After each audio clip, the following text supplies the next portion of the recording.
Seorang istri bernama Elizar Zahra atau Aca membuat laporan orang hilang ke Polsek Bantar Gebang. Suami yang menghilang itu tak ada kabar setelah pamit pergi ke ATM pada 23 Desember 2022. Aca khawatir karena sang suami Eki Listianto baru saja keluar dari rumah sakit. Pria 34 tahun itu pergi sendiri ke bank menggunakan transportasi daring.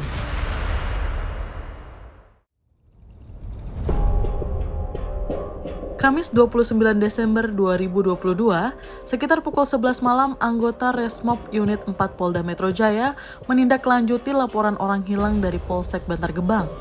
Pencarian dilakukan hingga ke sebuah kontrakan di kawasan Tambun, yang berujung pada penemuan mayat termutilasi 7 bagian di dalam box kontainer. Pokoknya sekitar malam itu, malam Jumat. Nah, dari dalam kita gotong, dibuka, terus di senter, dilihat itu ada gumpalan daging atau darah tuh warna merah. Nah, sama rambut, tapi itu banyak belatung di situ. Itu nggak kelihatan bentuk. Nah, selama sekian tahun sampai akhirnya ditemukan jenazah di Bekasi itu, laporan hilang saya itu nggak pernah dapat tanggapan dari pihak Polda Jabar itu. Nggak dapat tanggapan sama sekali. Jujur saya sebagai kakak kandung dan keluarga itu sangat menyesalkan karena pihak yang berwenang itu tidak menindaklanjuti laporan hilang adik saya pada saat itu. Gitu.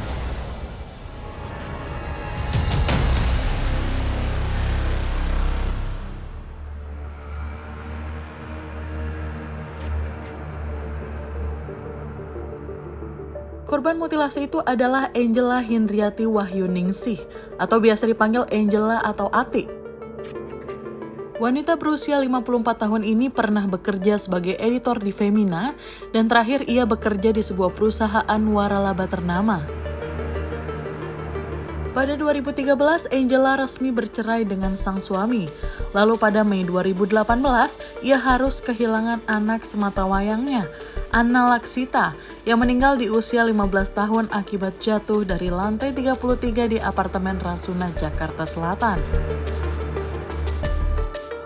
Pada Agustus 2018, Angela berkenalan dengan Eki melalui forum berkebun di Kaskus. Lebih lanjut, mereka bertemu di kawasan Kuningan dan membahas perihal proyek hidroponik Superindo.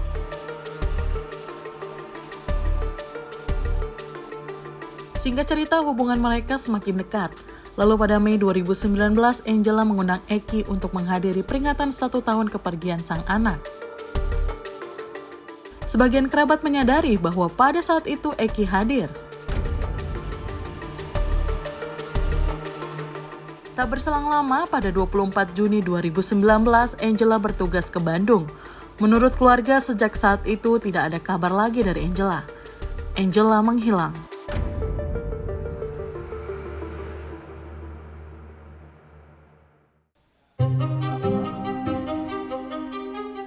Juli 2019, pihak keluarga berupaya untuk mencari Angela dan meminta bantuan kepolisian.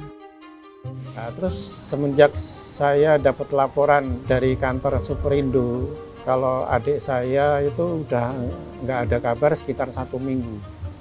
1 minggu nggak ada kabar, terus saya datang dari Jogja ke Jakarta. Jakarta laporan ke Polsek Setiabudi. Polsek Setiabudi saya laporan di sana, nggak ditanggapi katanya dengan alasan karena kejadiannya di Bandung. Saya datang ke Bandung didampingi dengan saudara yang kebetulan kerjanya pengacara di situ. Datang ke sana, bikin BAP, laporan, ya toh, didampingi juga dengan saudara yang kebetulan polisi gitu, didampingi sama anggota-anggotanya.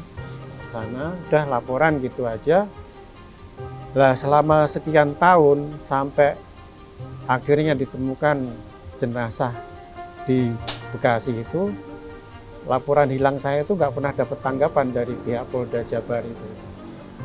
Nggak dapat tanggapan sama sekali. Pernah saya diceritakan kemarin waktu acara pemakaman adik saya, ketemu orang Superindo, pernah ada dari pihak Polda menghubungi dia, tapi ditanyain kapan, nggak ada respon, terus akhirnya hilang sampai akhirnya ditemukan mayat ini. Jujur saya sebagai kakak kandung dan keluarga itu sangat menyesalkan karena pihak yang berwenang itu tidak menindaklanjuti laporan hilang adik saya pada saat itu. Gitu.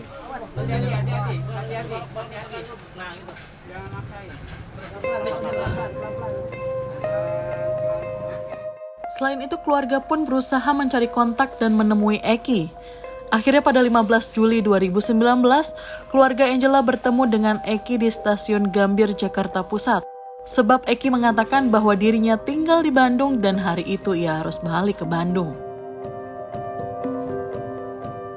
Pada pertemuan itu, Eki mengatakan bahwa dirinya tak tahu di mana Angela. Eki mengaku ia juga mencari Angela terkait transaksi apartemen.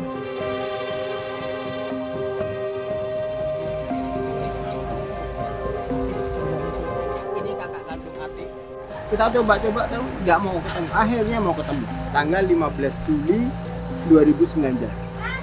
Pada waktu itu saya yang menghubungi, saya teleponan sama Eki mengatakan bahwa saya sedang bekerja di Bandung, Pak. Jadi kalau saya ketemu Bapak, saya ketemu ke Jakarta dan harus segera balik.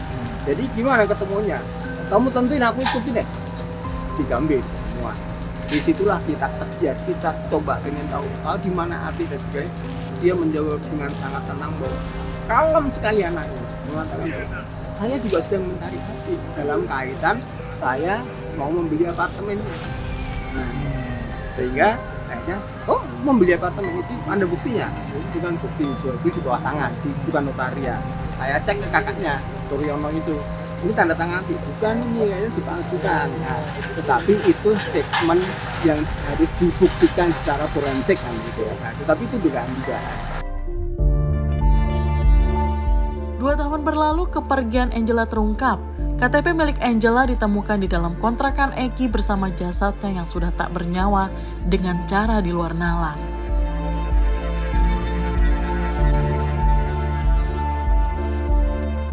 Dalam pencarian Eki yang dilaporkan hilang oleh istrinya, pihak kepolisian mendeteksi bahwa alamat terakhir yang Eki tuju adalah daerah Kampung Buaran, Desa Lambangsari, Kecamatan Tambun Selatan, Bekasi. Ketua RT setempat mengiyakan bahwa Eki adalah salah satu warganya yang menyewa sebuah kontrakan petak sejak Juli 2021. Eki mengaku sebagai bujangan dengan KTP asal Bandung.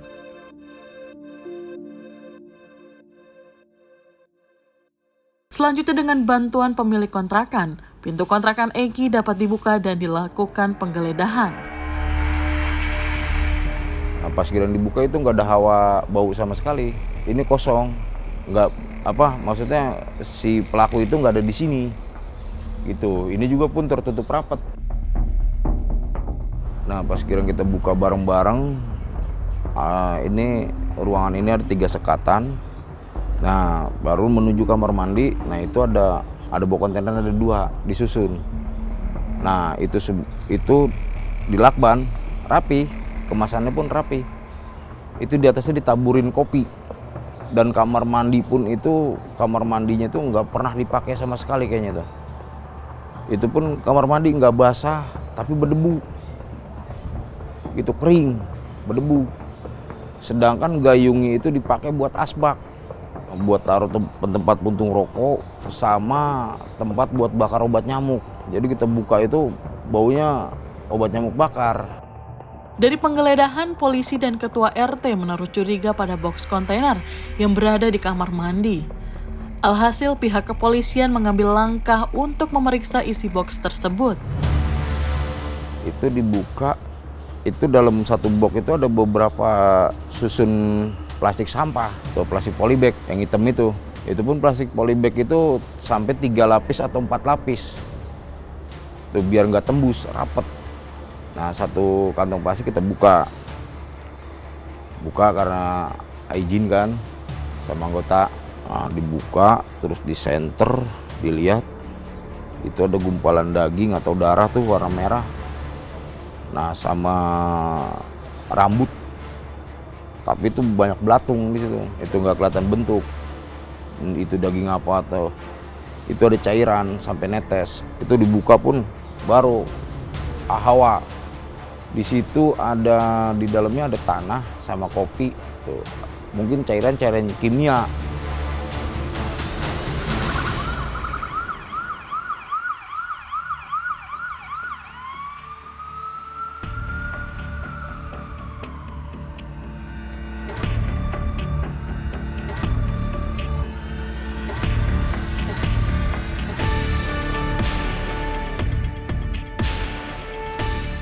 Jasad Angela dibawa ke Rumah Sakit Polri Kramat Jati untuk dilakukan autopsi.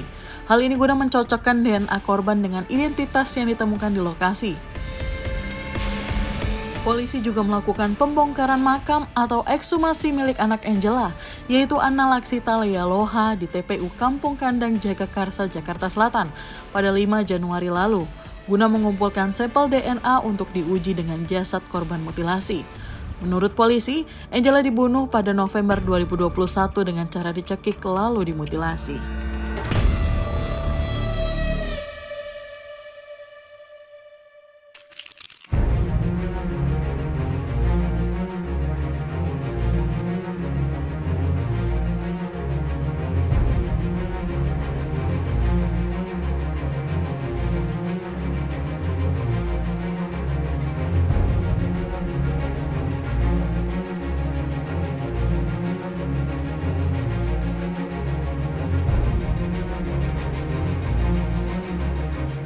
Kepolisian mengungkap motif M. Eki Listianto membunuh dan memutilasi korban Angela Hindriati Wayuningsih.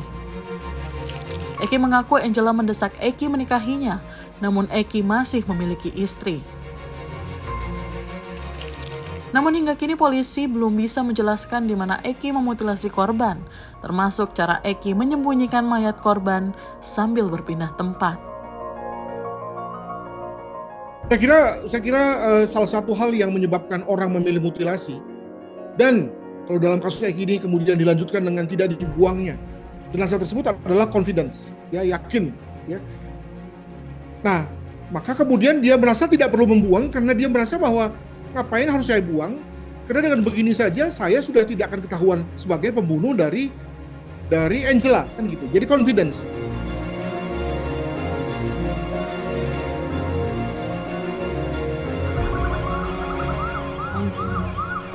Pada akhir perjalanan hidupnya, ia akan kembali kepada Allah yang sangat mencintai. Hidup dan mati kami ada di tangan-Nya. Kami Tuhan dan akan kembali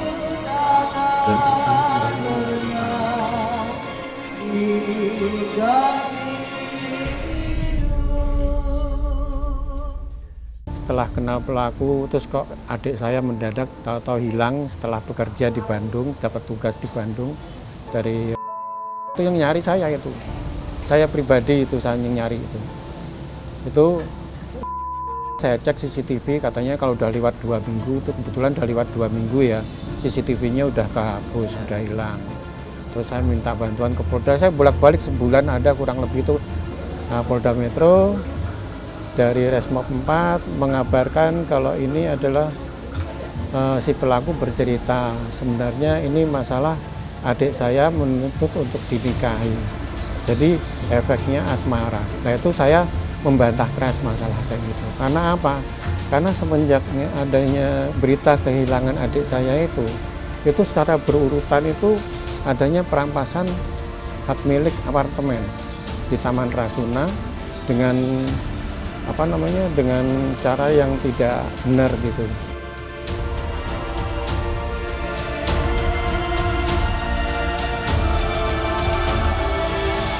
Orang yang sangat tangguh dan seorang wartawan sejati, mungkin karena beliau mantan aktivis di Walhi juga gitu ya. Kami sama-sama penyuka isu-isu lingkungan hidup, dan beliau sangat cerdas, tajam pemikirannya. Saya sangat amat mengharapkan adanya keadilan buat adik saya, adanya hukuman yang setimpal untuk si pelaku, paling tidak hukuman mati. Saya mengharapkan itu. Saya sangat shock. Saya masih sampai detik ini saya masih sangat shock, masih belum percaya, masih tidak ikhlas dengan kehilangan adik saya seperti itu.